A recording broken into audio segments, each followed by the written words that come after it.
वैद्यकीय संशोधन भाग 45 मराठी वैद्य दिलीप गाडगीळ पुणे उपसंहार.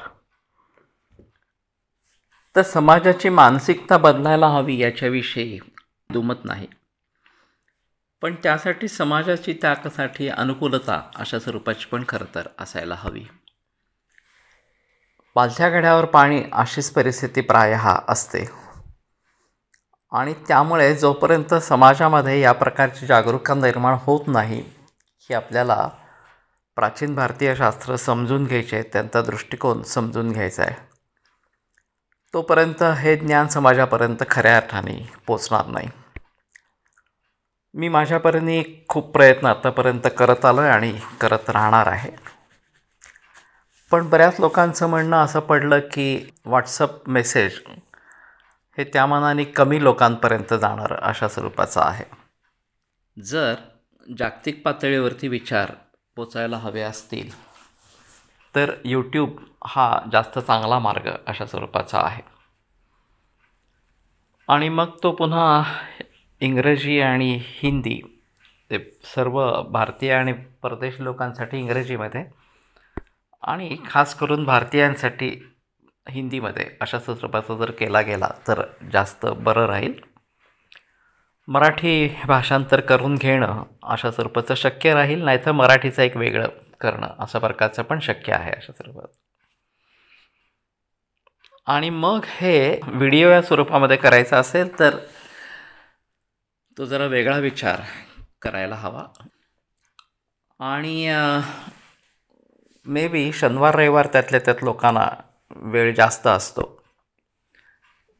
तर व्हिडिओ आधी आठवड्यात केले गेले, मे बी बुधवार गुरुवार वगैरे अशा स्वरूपाचे, आणि त्याच्यावरती एडिटिंग करून ते जर यूट्यूबला टाकले आणि त्याच्या लिंक ज्या आहेत त्या लोकांपर्यंत पाठवल्या, तर आत्ता जे सगळे माझ्या ऑडिओ ऐकणारी लोक आहेत त्यांच्यापर्यंत या लिंकच्या द्वारे मी पोहोचवू शकतो आणि स्वतंत्रपणे त्यांना यूट्यूब लिंकवरती जाऊन बघायचं आहे ते पण बघू शकतात.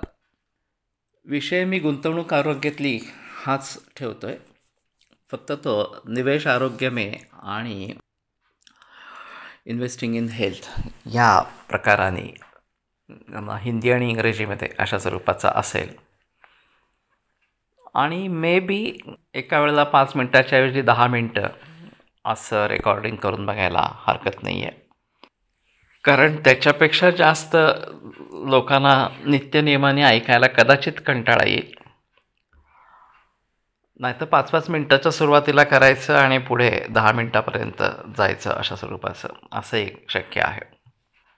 पण ही संकल्पना खूप व्यापक आहे आणि जागतिक पातळीवरती ती संकल्पना जर पोचू शकली आणि निदान त्याला बऱ्यापैकी फॉलोअर्स अशा स्वरूपाचे मिळाले, नुसते ऐकणारे असं नाही, प्रत्यक्षात कृतीत आणणारे अशा स्वरूपाचे, तर ही एक मोठी सामाजिक चळवळ बनू शकेल आणि मग समाजामध्ये परिवर्तन यायला सुरुवात होईल.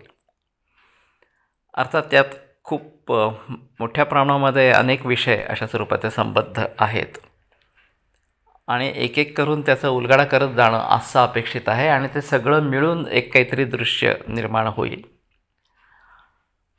तर तो इम्पॅक्ट व्हायला नंतर त्याचं पुस्तक झालं तर ते सगळं एकत्र अशा स्वरूपाचं मिळेल, पण तो नंतरचा विचार अशा स्वरूपाचा ठेवूया. आत्ता तुर्तास मी सोमवारपासून ही मालिका बंद करतो आहे आणि विचारपूर्वक कदाचित पुढच्या शनिवार रविवारपासून यूट्यूब लिंक सुरू होतील. सर्वांनी पूर्वीसारखंच मला भरभरून प्रोत्साहन द्यावं आणि या संकल्पनेचा प्रचार करावा असं मी सर्वांना आवाहन करतो. आणि तसा मराठी वाचक वर्गही देशात विदेशात खूप मोठ्या प्रमाणामध्ये आहे, तेव्हा त्याचा एक वेगळा विचार कदाचित मला ठेवायला लागेल. तेव्हा भेटूया, झालं तर पुढच्या शनिवार रविवार, नाही तर त्याच्या पुढे.